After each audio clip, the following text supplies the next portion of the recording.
présidente des Nations Unies en Haïti, Mesdames, Messieurs les représentants des organisations internationales, partenaires des mouvements féministes en Haïti, Mesdames les membres du Club des anciennes ministres de la condition féminine et des droits des femmes, Mesdames les cadres du ministère de la condition féminine et des droits de la femme, Mesdames, Messieurs de la presse, distingués invités, Mesdames, Messieurs. Le symposium national sur la place des femmes dans la transition, organisé ce mardi 27 août 2024 par le ministère de la Condition féminine et aux droits des femmes, est un appel à la concertation entre le Conseil présidentiel de transition, le gouvernement de la République et les acteurs de la société civile invités à ce forum pour que les pouvoirs publics parviennent à adopter les meilleures stratégies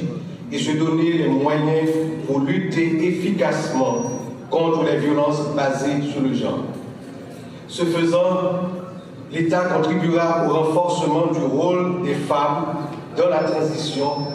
afin qu'elles soient plus aptes à lutter contre ce fléau qui constitue un obstacle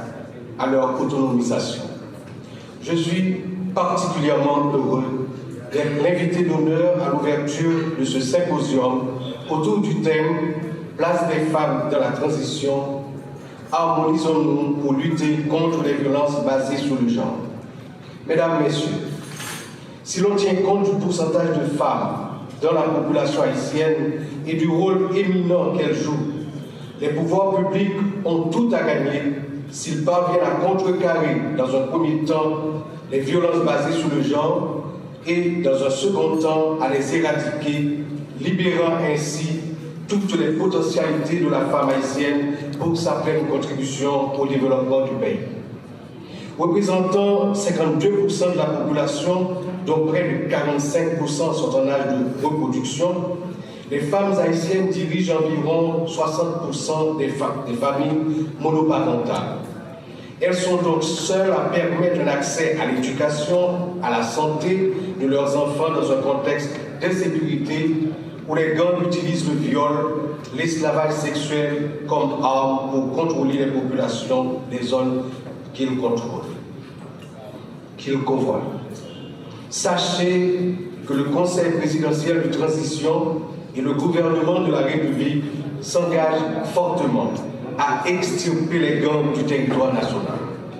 Les efforts déployés feront que dans un avenir relativement proche, ils ne seront que des mauvais souvenirs. Mesdames, Messieurs, la meilleure manière de lutter contre les violences basées sur le genre est d'arriver à la parité dans l'équipe gouvernementale et à la participation non limitée des femmes, tant à la conception qu'à la mise en œuvre des réformes qui les concernent. Une telle stratégie passe nécessairement par une forte participation dans la politique active, ce qui conduira à terme à une intégration remarquable dans les deux branches du Parlement. Ainsi, les femmes pourraient-elles participer directement dans la conception et la mise en œuvre de politiques publiques appelées à régir la société haïtienne. Mesdames, Messieurs, je salue le rôle joué par l'ONU Femmes et le Fonds des Nations Unies pour la population dans la tenue de ce symposium.